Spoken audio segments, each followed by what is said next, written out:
새벽의 은총이라고 하는 말씀을 들었었습니다. 새벽이라고 하는 말은 먼 동이 트기 전 아침, 날이 새기 전 이른 아침을 말하지요. 이 시간은 가장 어려운 시간인 동시에 또 하나님의 축복이 임하는 귀한 시간입니다. 신약시대의 로마식으로 말하면 밤 시간대를 4등분했어요. 저녁, 밤중, 또 닭이 울 때, 그 다음에 새벽으로 구분했어요. 여기 새벽은 밤 4시경으로 오전 3시에서부터 6시를 새벽이라고 그렇게 말합니다. 구분하는 거죠. 성경의 역사를 보면 새벽의 의미가 아주 특별하게 기록된 경우가 있어요.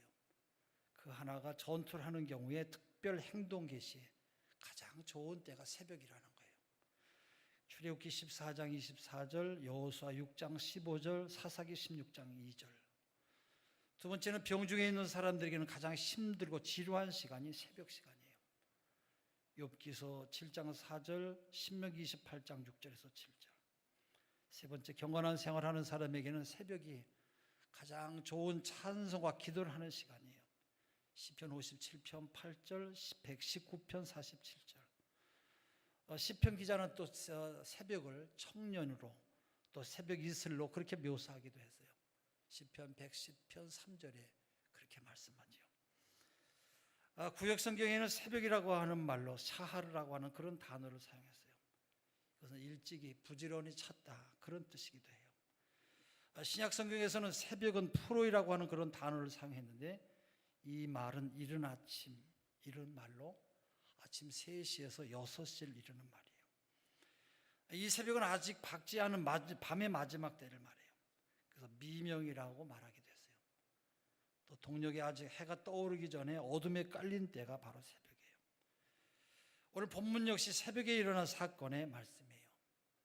오병이의 기적을 일으킨 예수님께서는 제자들을 재촉하셔서 바로 주님은 호수 건너편 베세다로 가게 하셨어요. 그리고 예수님은 혼자 기도하기 위해서 산으로 가셨어요. 특별히 오병이어의 사건 요한복음에는 좀 더 자세하게 상세하게 기록이 되어 있어요. 이 기적을 체험한 많은 군중들이 예수님께서 드디어 오실 선지자 바로 메시아로 그렇게 깨닫고 예수님을 억지로 잡아서 왕으로 추대하려고 그렇게 마음을 먹었어요. 이런 움직임 속에는 제자들도 함께 포함이 되어 있었어요. 이것을 아신 예수님께서는 이와 같은 유혹을 다 물리치시고 세상에 오신 목적을 이루기 위해서 하나님과의 영적 교통이 필요했어요. 그래서 주님께서는 혼자 산으로 기도하러 가셨어요. 예수님은 하나님께서 인류 구원의 사명을 자신에게 주셨다고 하는 것을 예수님은 한시도 잊어버리지 않았어요. 이 사명을 완수하기 위해서는 고통과 죽임을 당해야 한다고 하는 것도 잘 알고 계셨어요. 이것을 수행하기 위해서 무엇보다도 영적 무장이 우선이었어요. 그것은 오늘 우리들의 삶에도 똑같이 요구되는 것이에요. 우리 또한 본문에 기록된 사건과 같은 몇 가지 고난의 물결을 우리가 함께 맞이하게도 됩니다. 그 하나가 바람이 거스르는 고난이에요. 48절 그 상반절에 보면 읽었습니다마는 바람이 거스름으로 그랬어요. 갈릴리 바다는 지중해보다 200m 아래에 위치하고 있어요. 그래서 그런 지형적인 일 때문에 주변 협곡을 통한 해오리 바람이 가끔 불어오면 파도가 일어나고 바람이 엄청 세게 일어나요. 근데 이 본문의 바람은 역풍이라서 배가 앞으로 나가는데 아주 여간 어려움을 주는 것이 아니었어요. 이왕에 기적을 일으키신 주님의 능력으로 이런저런 수고도 했으니까 순풍이 이렇게 불게 해주셨으면 얼마나 좋겠어요. 지금 제자들이 만난 것은 역풍이에요. 역풍을 타고 일어난 물결은 이 야심한 밤에 호수를 건너는 제자들에게도 여간 고통스러운 것이 아니에요. 목적지로 가기 위해서 노를 저으며 씨름을 했어요. 어떻게 보면 우리 사람의 일생이 그런 것 같아요. 마치 오병이의 기적을 경험하고서도 금방 역풍을 맞으면서 항해해야 했던 제자들처럼 좋은 일을 경험한 다음에 금방 고난을 맞이하기도 하는 것이 바로 우리 인생이 아닌가 여겨집니다. 배가 파손되기도 하고 아차하는 순간에 암초를 만나서 배가 부딪혀서 파손되고 난파되기도 하는 것이에요. 두 번째는 괴로이 노를 젓는 것이에요. 이 말은 힘겹게 노를 젓는 거지요. 우리 48절 그 중반절에 제자들이 심겹게 노젓는 것을 보시고 그랬어요. 이 심겹게라고 하는 언어는 헬라어로 바사니 조메누스라고 하는 그렇게 말해요. 이 뜻은 시험하다, 고문하다, 지치게 한다 그런 뜻이에요. 어부 출신의 제자들일지라도 그들의 능력으로는 이 바람을 다루기에 매우 역부족이라고 하는 것을 말해요. 살다 보면 돈과 지식과 권력으로 무엇이든지 내 마음대로 할 수 있다고 생각하는 교만한 사람들을 우리가 종종 주변에서 볼 수가 있어요. 그러나 오늘 본문이 우리에게 깨우쳐주는 말씀은 인간이 가진 그 어떤 것으로도 헤쳐나갈 수 없는 고난이 우리에게 있다는 것이에요. 아무리 남들이 볼 때 행복해 보이는 사람도 어느 한 모퉁이 귀퉁이로는 괴롭게 노를 젓는 것이 있어요. 그 다음에 세 번째는 밤 사경의 고난이에요. 48절 하반전에 그렇게 말씀하죠. 밤 사경쯤에 그렇게 말해요. 전날 저녁 때 빈들에서 은총을 경험한 제자들은 쉴 사이도 없이 또 다른 곳으로 이동하고 있었어요. 평탄한 대로를 차를 타고 가도 힘들 상황인데도 노를 저어서 바다를 건너가고 있었어요. 그것도 바다 가운데서 바람을 만나 밤 사경에 이르기까지 거친 물결과 함께 싸우고 있었어요. 참으로 괴로운 그런 환경이죠. 오늘 살아가는 우리 모두에게도 이와 같은 고난이 여러 가지 있어요. 짧은 시간에 고난이 있는가 하면 또 아주 긴 시간에 고난도 있어요. 경제적인 밤 사경일 수도 있고 육체적인 밤 사경일 수도 있어요.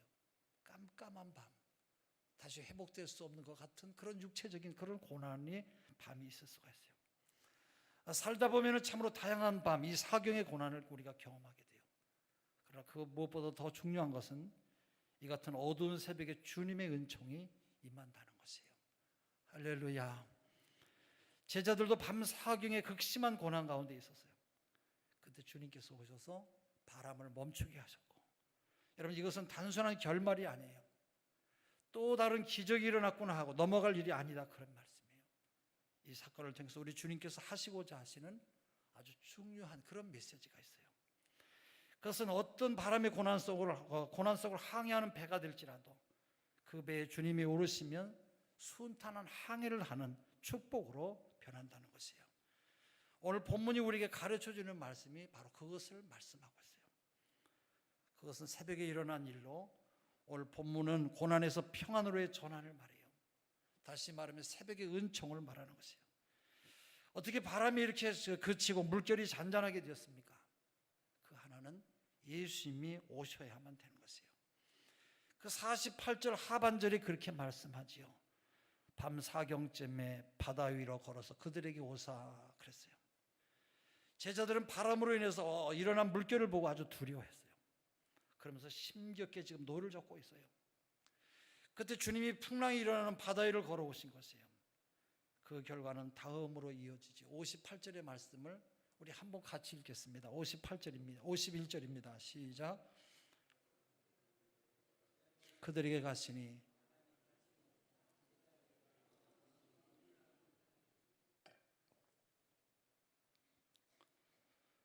그래요. 어떤 풍랑을 만난 배일지라도 주님이 거기에 오르시면 그 고난의 현장은 바로 평안의 복으로 바뀌는 것이에요. 두려움의 풍랑도 우리 주님이 오시면 평안이 임하는 것이죠. 할렐루야. 요한복음 20장에는 능력의 선생인 예수님을 잃은 제자들이 유대인들을 두려워해서 바로 문을 닫고 모두가 모여 있었어요.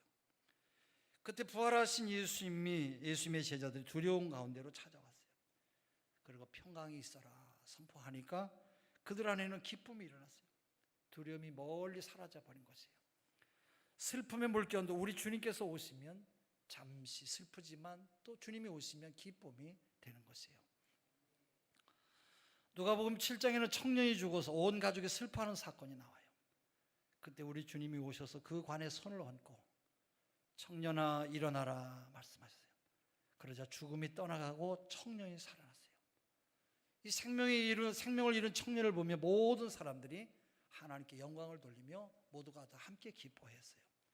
죽음의 물결도 우리 주님께서 오시면 생명이 되고 이와 같은 복이 임하는 것이에요. 마태복음 9장에는 회당장의 딸이 죽었어요. 그때 예수님이 그 집으로 들어가시니까 사망의 권세가 물러갔고 죽은 딸이 살아나는 생명의 역사가 일어나서 온 가족이 모두가 다 기쁨을 누리게 되었어요. 나라가 이렇게 소란할 때도 우리 주님 오시면 평안해질 것이에요. 우리 주님을 위해서, 나라 민족을 위해서 끊임없이 기도하시는 여러분 되시기를 바랍니다.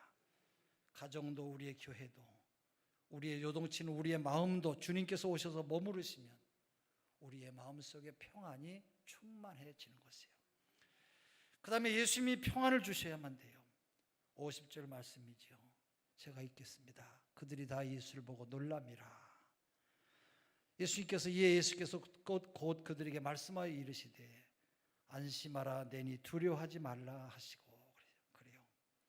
환난 가운데 처한 사람에게 이 말씀보다 더 귀하고 복된 말씀은 없어요. 안심하라고 하는 말은 다르세이터라고 하는 말로 용기를 내라, 담대하라, 두려워하지 말라고 하는 뜻으로 용기와 위로를 더해주는 아주 강한 명령의 말씀이에요. 세상에서 안심하라고 하는 이 메시지가 이처럼 강하게 선포된 것이 어디 있겠습니까? 오늘 실직을 당해서 일자리가 없어서 시리에 빠진 사람들에게 이런 무슨 평안의 말을 주겠어요?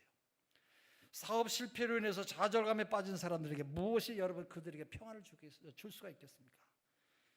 이 세상에 그 어떤 것으로도 참된 평안을 얻을 수 없어요. 그렇지만 오늘 우리 주님께서 오시면 우리의 가정의 평안이 임하시고 우리 실직을 당했던 우리의 남편이, 우리의 자녀가 그의 삶의 평안이 임하는 줄로 믿습니다. 그것은 우리 주님께서 이 세상에 오신 목적이기 때문에 그래요. 요한복음에는 주님께서 우리에게 친히 주시는 평안의 축복의 말씀이 있어요. 요한복음 14장 27절, 평안을 너에게 끼치노니 곧 나의 평안을 너에게 주노라. 내가 너에게 주는 것은 세상이 주는 것 같지 아니하리라. 너희는 마음에 근심도 하지 말고 두려워하지도 말라. 주님이 주시는 이 평안의 축복이 여러분 모두에게 다 충만하시기를 주의 이름으로 축원합니다. 이것이 풍랑이는 밤 사경에 바다 가운데로 찾아오신 새벽의 은총이에요. 오늘 우리가 처한 국내외의 상황은 밤 사경과 다를 바가 없어요. 정치적으로도 마찬가지고 또 경제적으로도 마찬가지예요. 그리고 또 사회적으로도 여러분 마찬가지고 종교적으로도 또한 그렇습니다. 이러한 밤 사경의 상황이 여러분 어떻게 해야 진정한 평안과 축복의 아침으로 바뀔 수가 있겠습니까? 주님이 오셔야만 되는 것이에요. 우리 주님을 밤 사경의 배로 모셔드려야 돼요. 그리고 주님이 평안을 주셔야 돼요. 이 세상적인 그 무엇으로도, 그 어떤 것으로도 이 밤 사경의 어둠을 밀어낼 수가 없어요. 세상적인 그 어떤 방법도 새벽 미명의 은총을 우리에게 임하게 할 수는 없어요. 그것은 오직 우리 하나님만이 하실 수 있는 바로 하나님의 은혜, 하늘의 은혜입니다. 야곱이 이스라엘이라고 하는 이름으로 개명된 시간도 새벽 시간이에요. 창세기 32장에 나오죠. 출애굽기 14장에 홍해가 갈라진 사건도 새벽에 일어났어요. 또 모세가 십계명 돌판을 받은 시간도 새벽이고요. 여리고성이 무너진 시간도 새벽 시간이에요. 여호수아 6장이에요. 다니엘이 갇힌 사자굴의 돌문이 열린 시간도 바로 새벽 시간이에요. 다니엘서 6장이죠. 시편 46편 5절에 이렇게 말씀하세요. 하나님이 그 성중에 거하심에 성이 요동치 아니할 것이라 새벽에 하나님이 도우시리로다. 사도 바울과 실라가 갇혀 있었던 감옥문이 열린 시간도 새벽이에요. 사도행전 16장에 나오죠. 이 모든 것들이 미명 새벽 시간에 찾아온 새벽의 은총이에요. 예수님이 습관을 쫓아 기도하신 시간도 새벽이었어요. 마가복음 1장 35절이에요. 그래서 주님은 새벽의 은총의 중요성을 마가복음 13장 35절에서 바로 비중을 실어서 우리에게 강조하신 것이에요. 우리 교회 차희숙 권사님은 우리 인생의 사경의 밤을 맞이했던 그런 분이에요. 말기 유한 판정을 받고 얼마나 마음의 아픔과 고통이 크겠어요. 이 이야기를 여러분 차희숙 권사님이 아니고 여러분이라고 생각해 보세요. 내가 지금 길병원에서 아니면 저 서울 세브란스 병원에서 암이 됐습니다. 암입니다. 이런 말을 듣는다고 하면 얼마나 고통이 크겠어요. 뭐 이루 말할 수가 없겠죠. 고난과 슬픔이 뒤엉켜서 아마 소망을 잃어버릴 것 같아요. 우리 차 권사님은 길병원에서는 암병의 균이 다 퍼져서 어떻게 할 도리가 없으니까 집에 가서 편안히 지내라고 그랬대요. 그러나 그대로 지낼 수는 없고 그래도 수술을 해야 되겠다고는 그런 마음이었어요. 이게 우리 교회 처음에 개척하고 얼마 있었던 그런 최초의 사건이에요. 위암 환자에게 불어닥친 바람은 얼마나 여러분이 거세게 거스는 힘든 바람이었는지 몰라요. 온몸에 쫙 퍼진 병균은 이루 말할 수가 없을 정도로 바로 괴롭게 힘겹게 노를 젓는 뱃사관과 똑같은 시간이었어요. 이게 이제 달리 다른 대책이 없어서 수술하기로 결정을 하고 길병원에 입원을 했어요. 그때가 우리 교회 개척하고 사순절 기간이었는데 수술하신다고 병원에 가셔서 수술한다고 하는 말을 듣고 가봐야 되겠다 생각했더니 와도 볼 수가 없대요. 이미 수술실에 들어가서 수술을 하고 있으니까 오셔도 만날 수가 없대요. 그래서 우리는 만날 수 없다고 해서 산기도를 가려고 다 준비해가지고 산기도 가서 저 마가다락방 위에 있는 산에 가서 오전 내동 기도했어요. 그리고 한 4시경에서 이제 돌아가야 되겠다. 그리고 전화했더니 지금 막 병원 수술실에서 나와가지고 병실로 옮겨졌대요. 방금 나왔대요.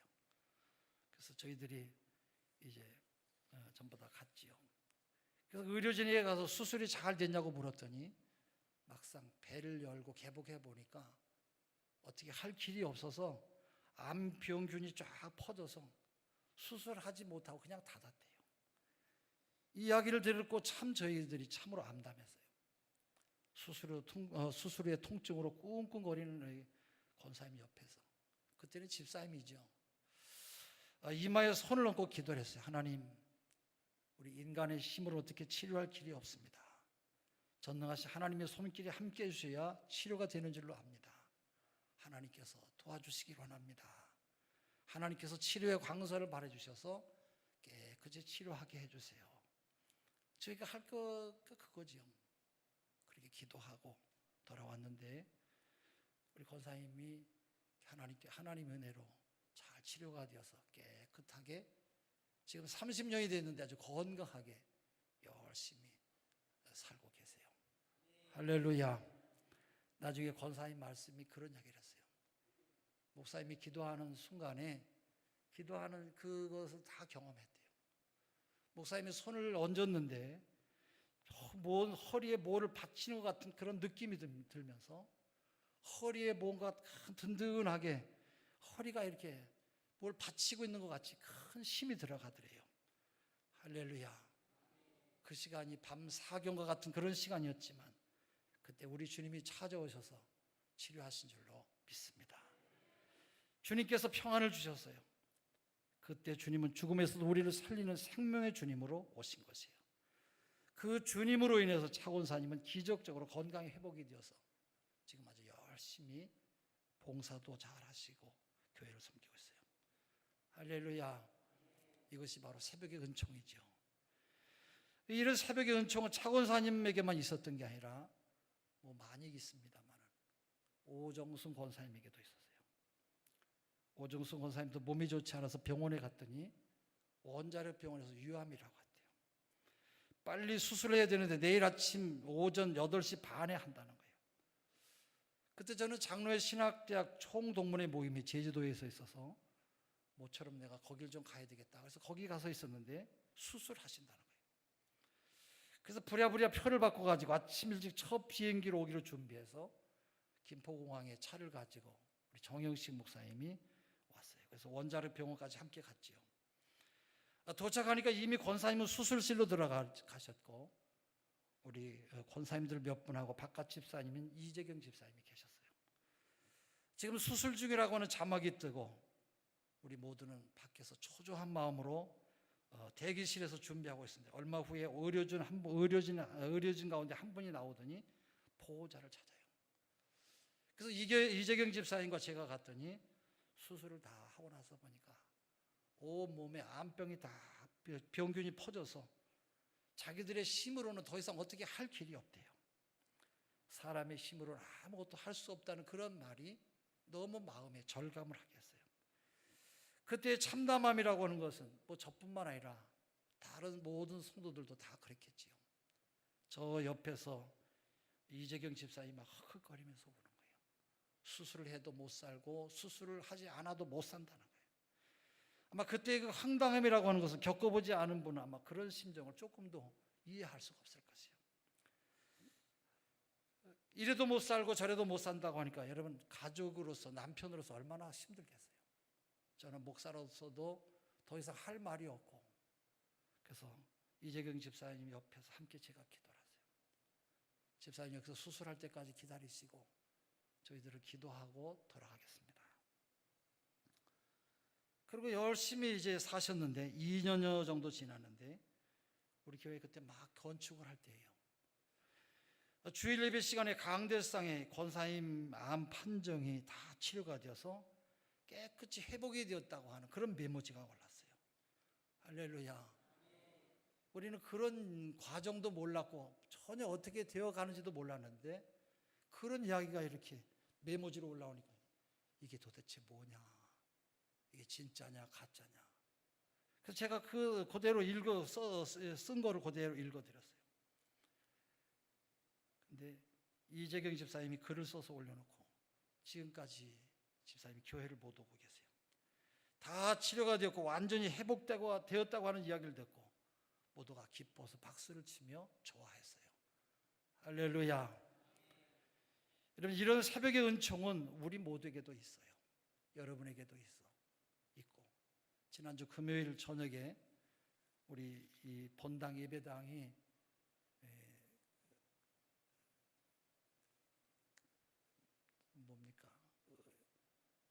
냉방 장치가 잘 가동이 되지 않아 가지고 봉사관 2층에서 예배를 드렸는데, 그 봉사관 2층에서 예배를 드리는데 마침 우리 최 집사님이 계셨어요. 최 집사님이 기도를 찬양을 하시기로 그렇게 약속이 되어서 우리 최 집사님이 찬양을 하는데 은혜를 많이 받았어요.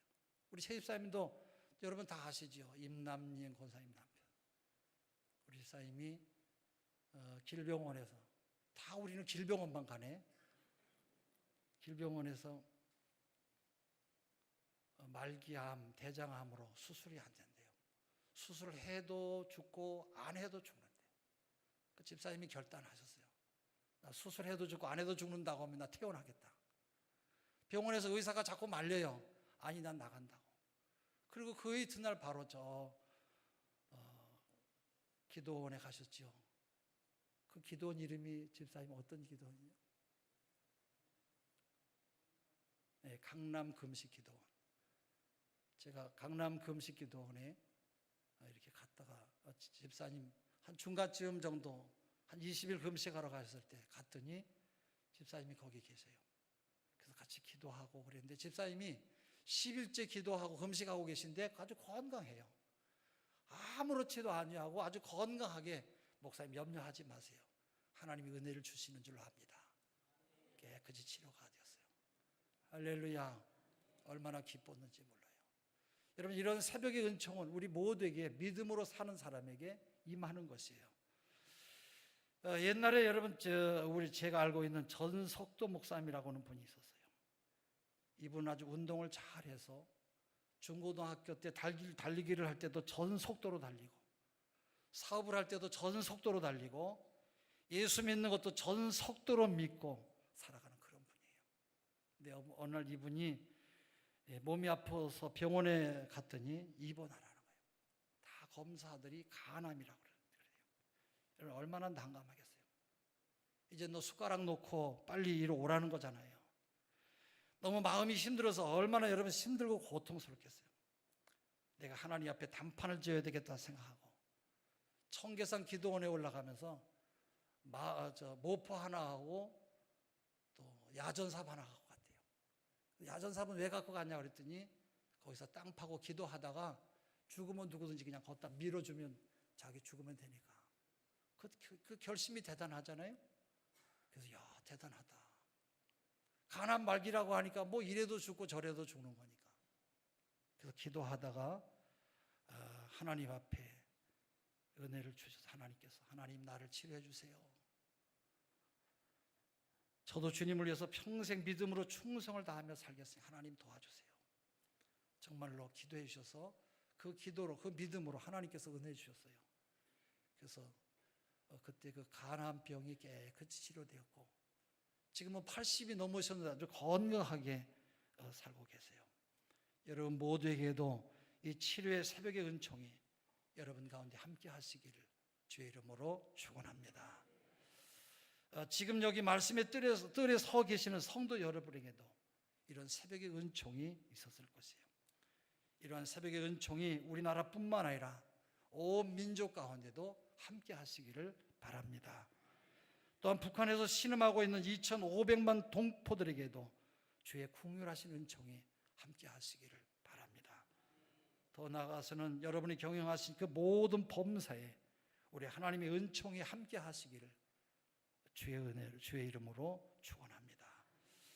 우리 기도하겠습니다. 우리 545장입니다. 다 일어나셔서 기도하시고 우리 주여 삼창하시고 기도하다가 돌아가시겠습니다.